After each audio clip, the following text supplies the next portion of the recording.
Hey, what's happening, everybody? I'm Dr. Boyce Watkins from Your Black World. Also, I teach a class at blackkeystogreatness.com. That's blackkeystogreatness.com.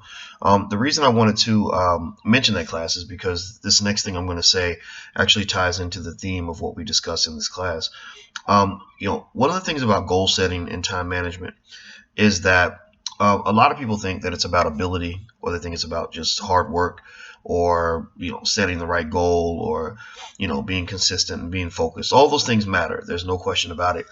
But one of the things I figured out a long time ago, at a very early age, is that a lot of our time gets wasted. A lot of our time gets thrown out the window.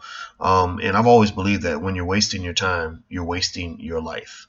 And that means that, that time that goes away, it's gone. You're going to get old and you're going to look back and wish you had done a lot of other things, but you'll realize you couldn't get them done because so many silly things were eating into your schedule.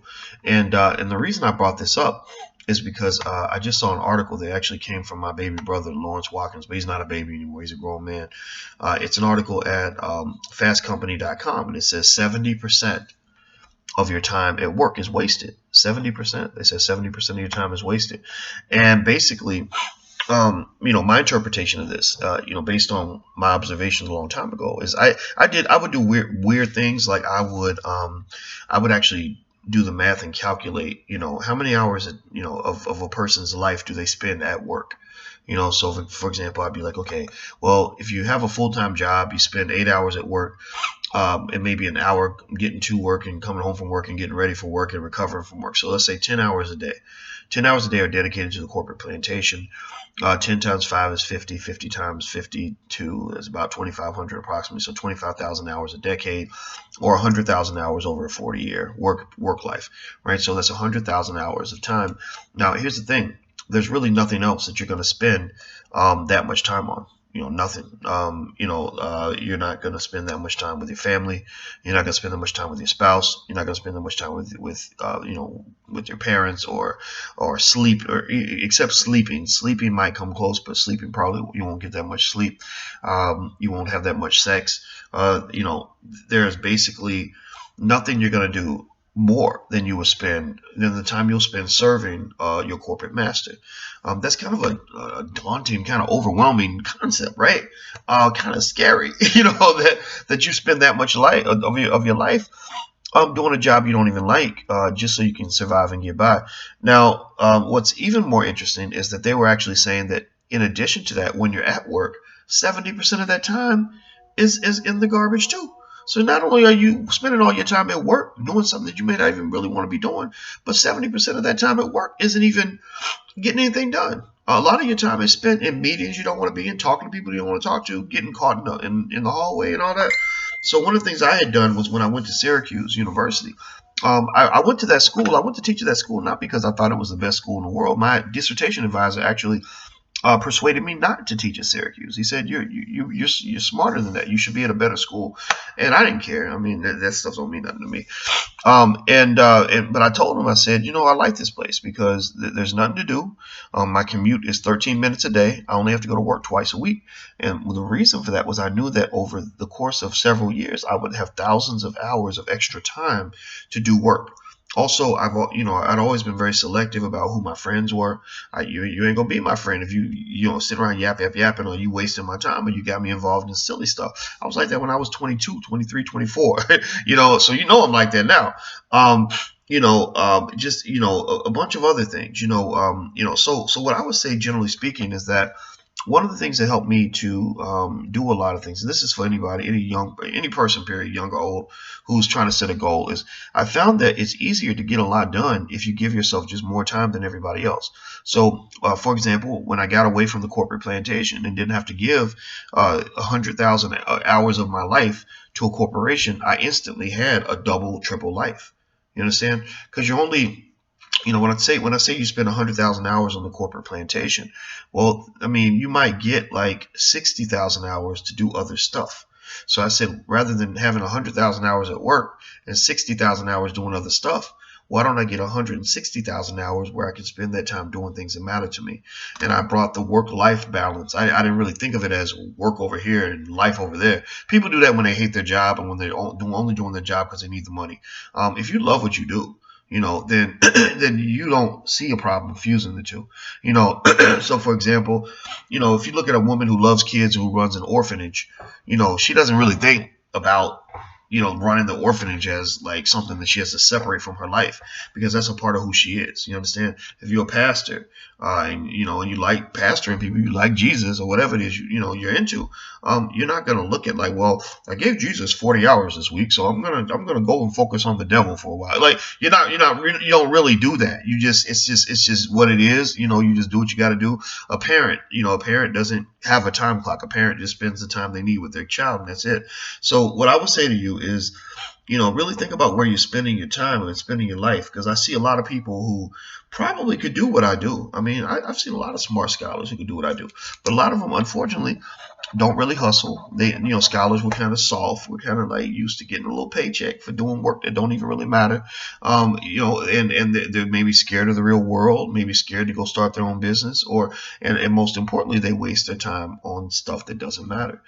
So just make sure when you put your time into something, make sure it's what you want it to be, and not some stuff that's where people are just scooping you away. And if you have a problem with that, one thing I'm really big on is complete isolation. Just I shut it off. Shut off the Facebook, shut off the phone, make yourself unavailable for a while, because when you get old and gray and you have not accomplished your goal in life, you're going to look back and you're going to be pissed at yourself. You're going to be so mad. You're going to say, oh my God, I wasted so much time, so much money, so many opportunities. And I remember saying, that's not going to happen to me, so just keep that in mind. By the way, so we do teach a class on that. The first month is free. There's a 100% 30-day money-back guarantee. You can go check out the class and give it a try. It's at blackkeystogreatness.com. That's Black Keys to Greatness, like a key you can use to get in the house. Also, we're in Baltimore right now on the Dr. Boyce Watkins Black Economic Empowerment Tour. We're going to go to Philly next, and then we're going to Dallas and Austin and Houston and New Orleans and Las Vegas and New York and a few other places.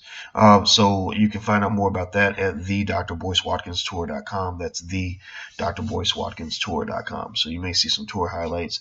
People seem to love it. I know I love it. I love meeting everybody, and I want to say thank you to everybody who's coming out. This is real stuff. I mean, I'm having more fun than I've ever had in my life. Never been this busy though. Never been on. I've always traveled a lot. But getting on 7 airplanes a month is it's a lot, but I love it and it's worth it. And my goal is to help as many people as possible to kind of see the world differently. That's the idea. If you see the world differently and you intellectualize yourself enough to do what you got to do, then you're going to be happier. A lot of people, that's the thing that pisses me off, is when I have people that almost clown the idea of being too smart. Like, oh, well, I had a brother tell me that not too long ago. Like, well, Doc, when you talk, you might intimidate people because because your language is too this, too that. And I mean, it's all good. I wasn't mad at the brother, but I was like, number one, I'm not Michael Eric Dyson. I don't use, 10-syllable words when I talk. I just tell you what the hell you need to know. I said, number two, why in the world do we applaud somebody who knows how to rap, but make fun of somebody because they speak properly or because they try to be thoughtful in what they do? That's bullshit. We need to kill that. We need to get rid of that. Like, stop. Never ever catch yourself feeling like smartness is for white people. No, you need to be smart so you can make good decisions for your life and for your kids. Seriously. Don't let. I mean, again, I'm not disrespecting anybody or anybody who said that. And I understand sometimes we can be a little intimidated, but it's ironic to me that sometimes I feel like I have to explain to people, no, I'm still a brother. I just happen to be a smart brother. I happen to be a brother who wanted to go to school for a while. I'm not a comedian. I'm not a rapper. I'm not a basketball player. I'm not a thug. I know maybe that's what you expect. Maybe that's what you appreciate the most. And that's all good. I'm not disrespecting that, but that's not what I am. We can't all be the same thing. All black people can't be the same. Like, let's just stop that, please. I mean, seriously, people. We can be all things. Black people are everything. And just because you're one thing, that doesn't mean you can't be something else. So for example, just because you are a comedian doesn't mean you can't be an intellect, or just because you're an athlete doesn't mean you can't be an investor. We have to be all those things. So again, I'm not even disrespecting anybody. I know some people might still feel a little bit strange about oh my gosh, she's a professor, da, da, da, and people put you in a box, and that's fine. I don't have a problem with it. But I mean, just understand that everything starts with the core of humanity, and we have to be diverse in terms of who we are, who we allow ourselves to be. Stop thinking that everybody's got to be Kevin Hart, or everybody's got to be Drake, or everybody's got to be a baller or a street dude or whatever. Like even when I hear women make, or not women, not a lot of women, but I've heard a few, make reference to the guy that, that they want the intellectual thug or the corporate thug. And it's like, no, maybe you just want a real man. Maybe you just want a man who's going to stand up for you when the situation calls for it. But just because I stand up for you don't mean I got to be Tupac. I'm not trying to be toting a gun like, what's up, nigga? Well, come on, motherfucker. Like, no, I'm not into that. You know what I mean? So I think sometimes we box ourselves in. And the funny thing is we don't understand that all those boxes are usually built by white people. It was really the white man who told you that you needed to fit certain classifications in order for you to be acceptable, right? I mean, the white man created all that stuff. So, no, I'm not doing it. I'm not on the white man's agenda. I'm on our agenda, period. The black agenda. The black agenda is for you to be who you're meant to be. So I know I strayed away from the original topic, but that just hit my spirit. But I gotta run. I got all these stupid. I don't say stupid. I got all these interviews I have to do. Whenever you go to a city, you gotta do a lot of interviews. I don't like to do a lot of interviews, to be honest with you. I'd rather talk to you here on YouTube because I reach a few 100,000 of you this way. So this is better than traditional media. In fact, I feel like a lot of the old school media is actually dying. I think that technology is the wave of the future, and it's only going to get stronger. So I encourage you, if you want your kids to be strong, make sure they know business, make sure they know technology. People who master those two areas are going to be controlling the future. So don't have them out here cooning or trying to make money by making white people laugh or whatever. Like, that's not. We can do more than that. So anyway, one more quick reminder. If you want to check out that class that I mentioned to you, go to blackkeystogreatness.com. You can get the first month totally free, no risk to you. Also, there's that 30-day, 100% money back guarantee, but I guarantee it'll change your life. Also, if you want to know about the tour, go to the drboycewatkins.tour.com, and that's it. So I'm gonna get on out of here, guys. So take care. Love you. Talk to you soon. Peace.